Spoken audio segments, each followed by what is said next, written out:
problems. You know, you would think so, but I saw that I saw that Ben Carson ad. Yeah.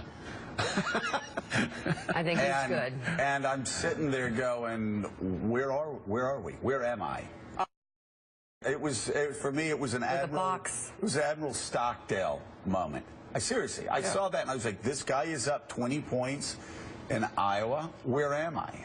It's baffling. Just to go back to Trump for a second, you know, normally if you said you can take the boy out of Queens, but you can't take the Queens out of the boy, you'd say that was like a slight or a slur. In fact, I think it's a big part of his success. Badge of honor. Oh, no, that's not a slur. I'm saying that's why O'Reilly's so successful. That's why Hannity's so successful, because and there's always that rub and that friction against the Manhattan elite.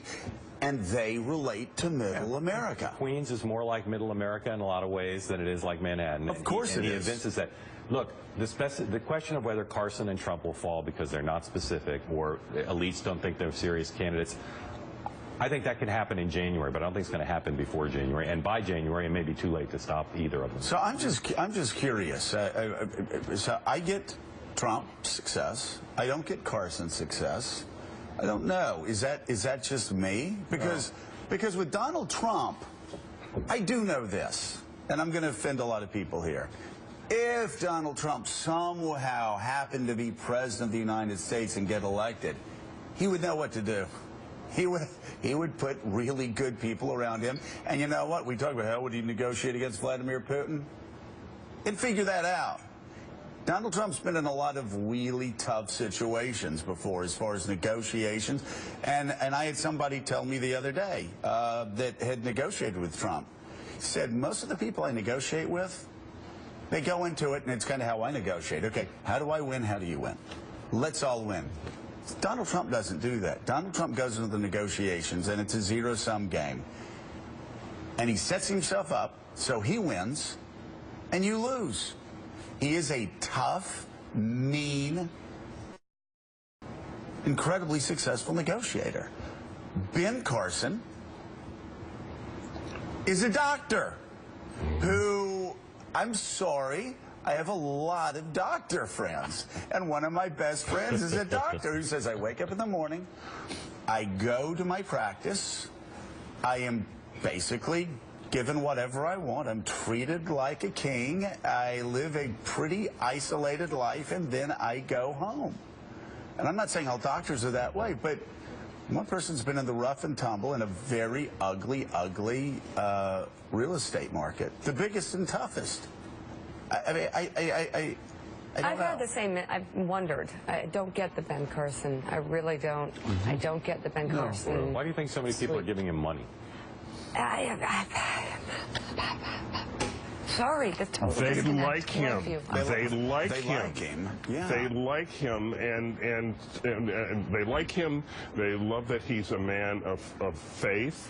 I like a lot of people. And there is something about his calm, I would say soporific demeanor that is soothing to people and that is attractive to people. And people say that. They say, what does he believe? I'm not How is he going to run the country? What is his central governing principle? I have not the slightest idea. I have no idea. You can say, I could teach my 7-year-old boy to say I'm a constitutionalist, but he wouldn't know what that means. And we all know if we dug down and deep in Ben Carson, he wouldn't know what that meant.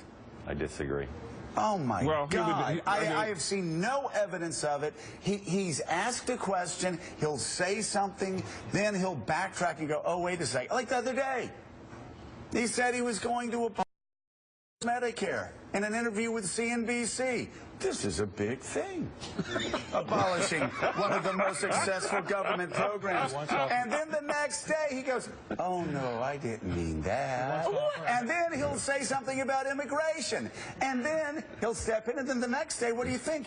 Oh, I didn't mean that. It happens over and over again. He's great at the Nazi comments. He's great at the abortion comments.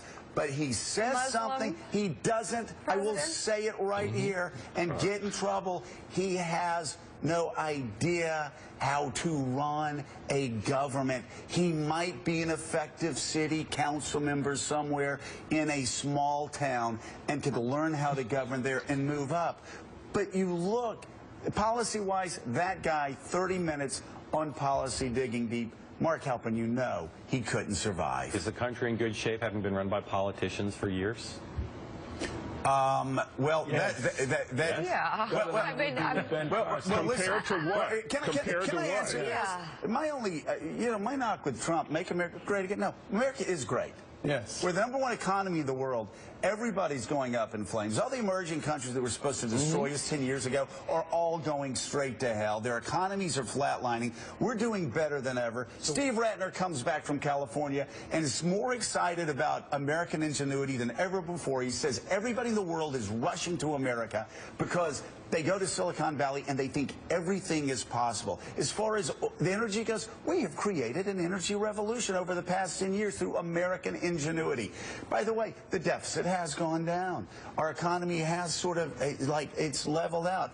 We've got the strongest military in the world. Nobody comes close to America's influence culturally. Are we in good shape? Yeah, we're in pretty good shape. Is Washington dysfunctional? Yeah, Washington is dysfunctional. Would I a guy that I like operate on my brain? No, I would not. Would I have a guy that has no idea how to run government, run the most complicated government in the history of the world? No. One of the reasons I think we're in trouble that we're in right now is because we let a guy named Barack Obama, who wasn't ready to be president, become president. And he has fouled up foreign policy.